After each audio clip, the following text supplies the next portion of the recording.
Hello everyone, this is me Angelo and welcome to this really quick guide on how to manage your stash as a free-to-play player.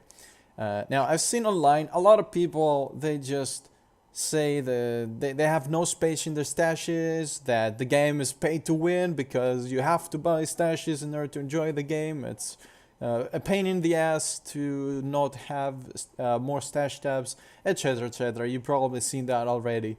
But I've been playing this game for pretty long and, I'm not able to pay for the game at this point because I need to upgrade my system and do all the stuff. But everyone has its reasons. Point being, we're all free to play and we have to live with it at least until we are able to purchase something. So how do you manage your stash, right? You don't have that much space, it's just 4 stash tabs, and what do? First point, you always want to get rid of trash, okay? Especially new players, you might find uniques that you might be like, oh my god, this is insane. Most of the time it is not insane. Usually uniques in this game are kind of trash. So whenever you find something that you might think is good, what you want to do is go to trade.poe or something like that, pretty much where people sell their items, and check the price compared to other people's items. If your item is about 5 to 10 chaos, I would say you can keep it in order to sell it if you want. If you don't have space, or if something is it's an item that you think is not gonna sell, then just vendor it, okay? You don't want to keep trash. Now, occasionally though, you might come across some items that are kind of special. For example, while playing, I managed to drop this Starkonja head. Now, Starkonja is one of those headgears that a lot of builds use. It's really nice, and the special thing about this one is its rolls, okay? If it was any kind of Starkonja, I would have probably sold it, because the one thing that you should always have in mind is no matter what drops you, you can always purchase that item from some other player. So it's always like the first thing you should have in your mind is to liquefy everything you have in your stash and turn it into currency. Take that item, sell it to someone, get currency, and that currency doesn't take as much space as the item itself.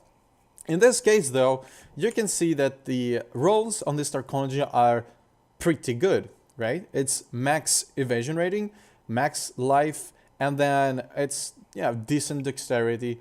But the important ones like life and evasion rating is really high. So I know that this item I'll probably use it sometime in the future. Not right now, but because of its rolls, I would want to keep it, because in the future I don't want to buy like a mediocre item while I already have a very decent one. So these are the kind of items that you want to keep. On the other hand, for example, I dropped a Devotor's Devotion. You know, the one I'm looking at here is the left one. The right one is the one I found, and the one that is really good and that I'm using. The left one is, a little bit mediocre, because it doesn't have that much resistances, dexterity, the evasion, and the armor is really low.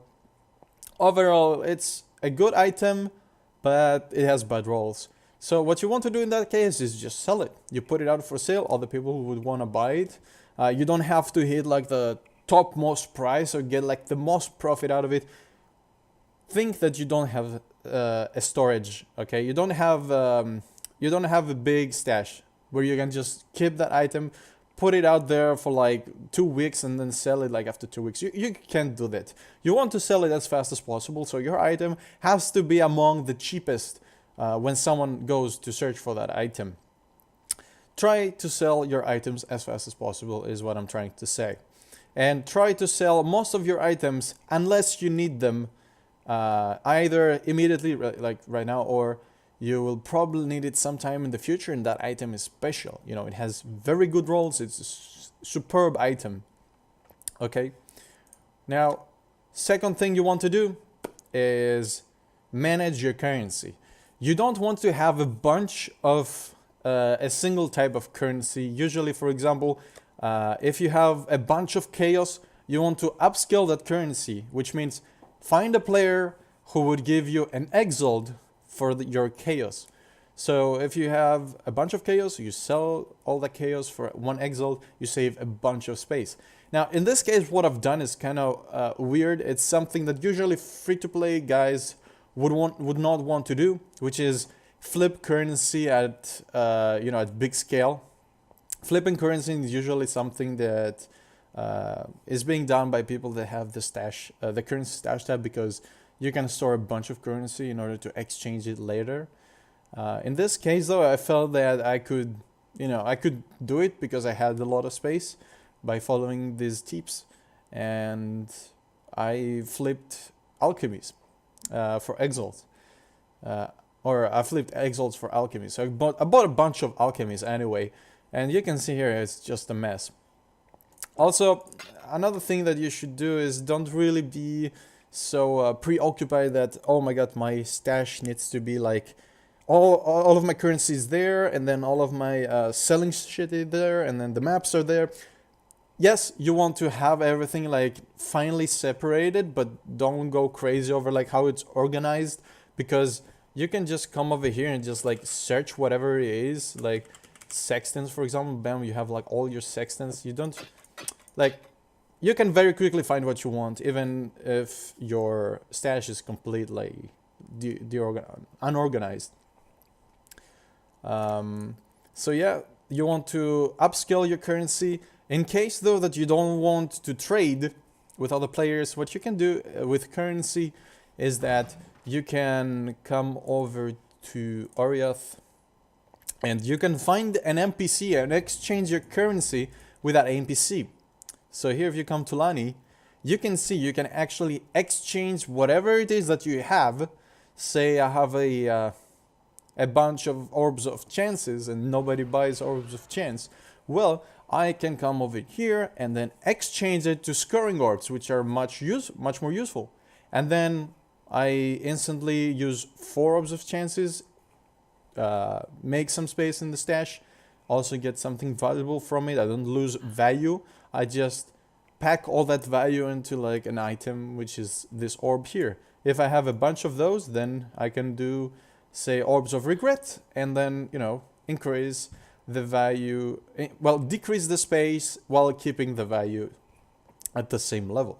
This is super nice to do, and you should always do it. I do it a lot with orbs of fusing, because jewelers are very easy to get with the 6-socket items. So you take those 6-socket items, you take those jewels, and then after you collect a bunch of jewels, you turn them into orbs of fusing. And at the end, if you want, you pretty much use them, alright? This is the last tip, and I think it's very important that people don't just, have orbs at their stash and they just have them laying there. They know that they want to craft something, but they're like, okay, I'll do that later. No, look, if you have an item that you want to craft and you have the orbs in the stash, just straight up go and try to craft it. If it fails, it's fine. It's fine. It would have failed anyway, but you know it earlier, and that means you have more space. That's why I have so much space here, is because I've used like pretty much everything I have in order to craft. Some crafts were really profitable, some crafts were not, but this is the normal thing. You have to do it. Although, do this if you know how to craft, okay? If you have no idea how to craft, then please don't go around and just spam orbs into random items and think you're gonna get something good out of it. That's not the way to do it. You shouldn't do it. Please don't do it. And if you don't know how to craft, until you read and learn how to craft, I think it's always better to just exchange whatever currency it is, whether be it alterations or jeweler or chaos, whatever. Just exchange those items for some higher tier currency. Another thing here with the essences, you don't want to keep all the essences. Not all the essences are that useful. Some essences are decent. Some other instances are like, man, like I don't really care. Say something adds like some dexterity or strength. Like usually people don't really give a shit about that. If you want, you can try to craft with it. It's actually not that hard. You just put it on the item, and then if it fails, you scar it, and then you do it again. You know, use them yourself. If you think people are not gonna buy it, usually people don't buy the trash ones, so you can use them yourself. It's like you put a chaos on that item, for example. You just do a roll, and if it fails, it's like, all right, it failed. You don't care. So, sorry. Yeah, I think that's the most important thing to do.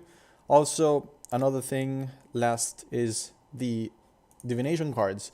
Divination cards are not really a free-to-play thing. Usually they take a bunch of space. There are a bunch of divination cards out there, and you will quickly run out if you store them. What I've done here, though, on the other hand, you can see I have a bunch of divination cards. Why do I have that? Because I have space. I tend to sell as many items as I can, and so I have a bunch of space.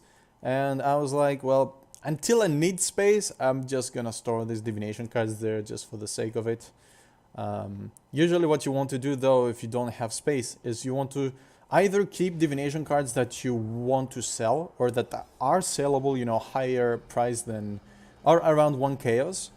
And also that, you know, when you check the market for that specific card, you should also check like how long have these cards been there. Because if you see like cards at 1 chaos that have been there for like a week and no one bought them, then you kind of know that not many people are interested in this divination card, and it will take a lot of time to sell it. So maybe it's better to just dump this card into the vendor. That's up to you, though, to decide. Also, the only time that someone might want to keep a lot of divination cards is those people that farm them. So if you're actively farming divination cards, say spamming the same map over and over and over again to get those that specific card, then obviously you want to keep that card. And I think this is the most effective way to get the bonuses of the divination cards as a free-to-play player. You can't afford to just go around just grab every freaking card that drops. Unless it's that common, like the Gambler, the divination card that gives you another divination card. That is a very common one, so you can keep them, and then, you know, after a few runs of maps, you will have collected a bunch to exchange them. Last, in order to close the video, I'd like to show you how I've organized my stash here. It's not that much about organization. As I said, it's about those tips I told you already of how to turn everything into currency and then upscale that currency so that it takes less space. And then in the future, if you need something, you just buy it. So the first stash tab is just currency or items that I might want to craft on. Now this, I have no idea why I left those here, but who cares. Second one is stuff that I would want to sell, is items that I think can sell, and I put them out here for sale. If they don't sell, say in like 2-3 days, I drop the price a lot. If it still doesn't sell, then I just vendor them, all right? If I need the space. If I don't need the space, then I can just let them be there for a few more like days. That's completely fine. Now the third stash, this is kind of like, I'm not really sure what I'm doing here. Mostly I was putting stuff here for sale while also keeping some high tier currency. Just so that, you know, this is currency that I very often exchange with, and I want to have it here so I can see how much I have and kind of plan in my head what I want to get or what I should get.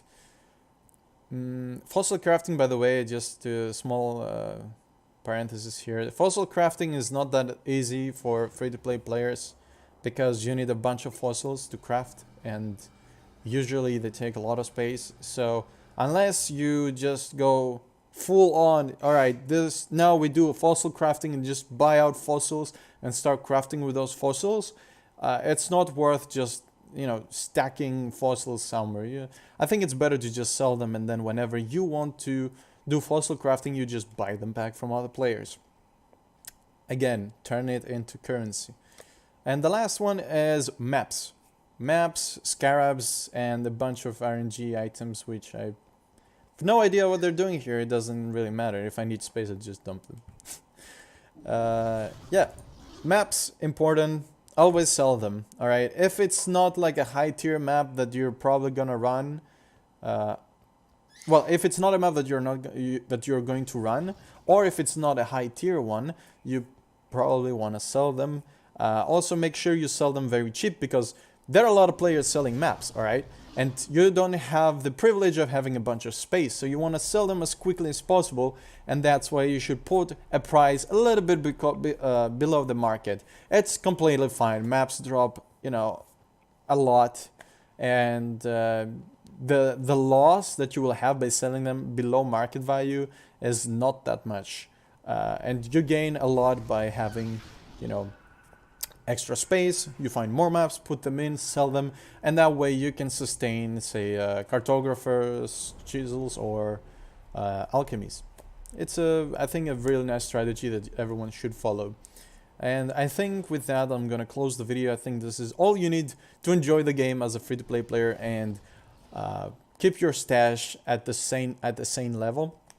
Thank you so much for watching. I really appreciate it. Leave a like if you found anything helpful.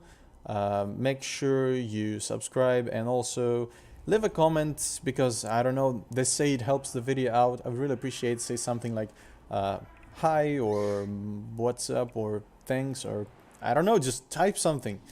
And see you next time. Have fun.